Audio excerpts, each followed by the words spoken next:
নবী সাল্লাল্লাহু আলাইহি সাল্লামকে কেউ কটূক্তি করলে যদি তার ভিতরে ব্যথা না লাগে, সেই অন্তর একটা রোগাক্রান্ত অন্তর। নবী সাল্লাল্লাহু আলাইহি সাল্লামের সুন্নাহ যার মানার তৌফিক হয় না, তার সে হতভাগা পৃথিবীতে কেউ আছে এটা আমরা বলতে পারি না। মুহাম্মদুর রাসূলুল্লাহ সাল্লাল্লাহু আলাইহি ওয়াসাল্লামের সাথে আমাদের ঈমান জড়িত, আমাদের ভালোবাসা জড়িত। লা ইউমিনু আহাদুকুম হাত্তা আকুনা হাব্বা ইলাইহি মিন ওয়ালিদিহি ওয়া ওয়ালাদিহি ওয়ান নাসি আজমাইন। নিজের থেকে, পরিবার পরিজন থেকে, আত্মীয় স্বজন থেকে, সমস্ত কিছু থেকে যদি আপনার নিজের জীবন থেকে আল্লাহর নবী বেশি প্রিয় না হয়, আপনি পূর্ণ ঈমানদার হতে পারবেন না। এই নবী সাল্লাল্লাহু আলাইহি ওয়াসাল্লাম আমাদেরকে শেখায়ছে তাকে ভালোবাসতে হবে কিভাবে, তার প্রতি দরুদ পড়তে হবে। কি পড়তে হবে? দরুদ পড়তে হবে। মান সাল্লা আলাইয়া ওয়াহিদাতান সাল্লাল্লাহু আলাইহি আশার।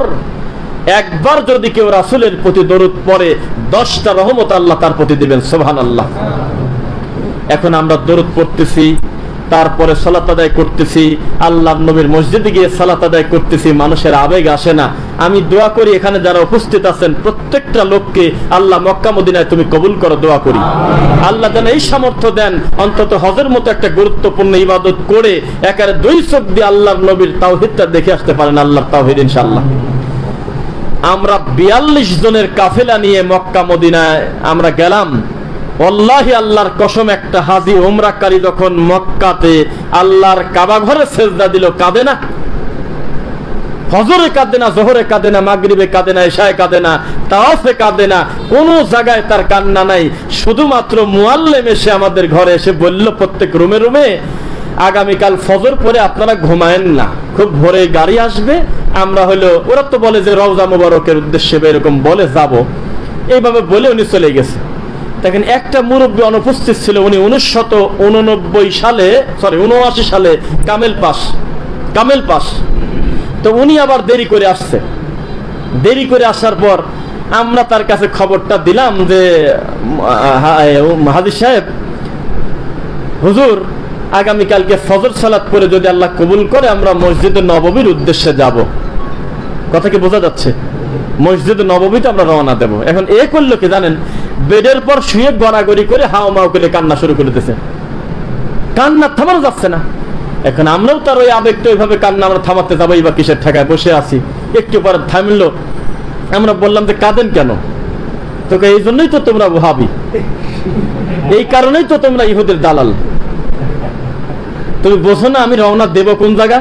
আমি খালি আশা করতেছি ওই জায়গা যাই যেন আমার মরণ হয়, অন্তত আমার ওই সময়টুকুন যাতে হায়াত থাকে।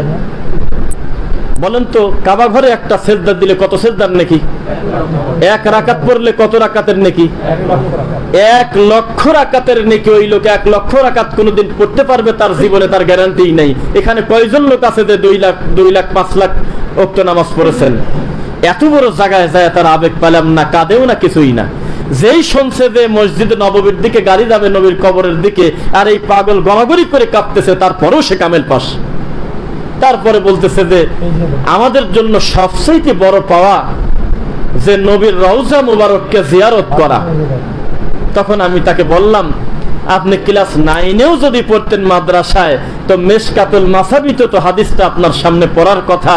আল্লাহর নবী বলেছে 3টা মসজিদ ব্যতীত আলাদা করে মানত করে নেকির আশায় ভিন্ন কোনো উদ্দেশ্যে আল্লাহর ঘর পর্যন্ত জিয়ারত করা যায় না।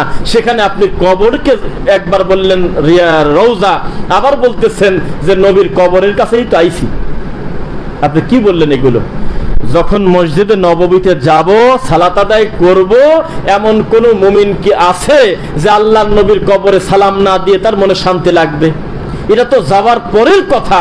আমি সিলেটে গেছি একটা অন্য কাজে, আমার সময় আছে, আমি শাহজালালের মধ্যে ঢুকে গেছি, কিন্তু বাড়ি থেকে আমি মুসল্লিকে বলবো না যে 3 দিনের জন্য সবাই যাবেন তো হাত তোলেন, এটা বলতে পারবো? আমি সিলেটে গেছি অন্য কাজে, সময় আছে, আমি শাহজালালের কবরে যেতে পারবো, শরীয়ত আমাকে বাধা দেয় না, কিন্তু বাড়ি থেকে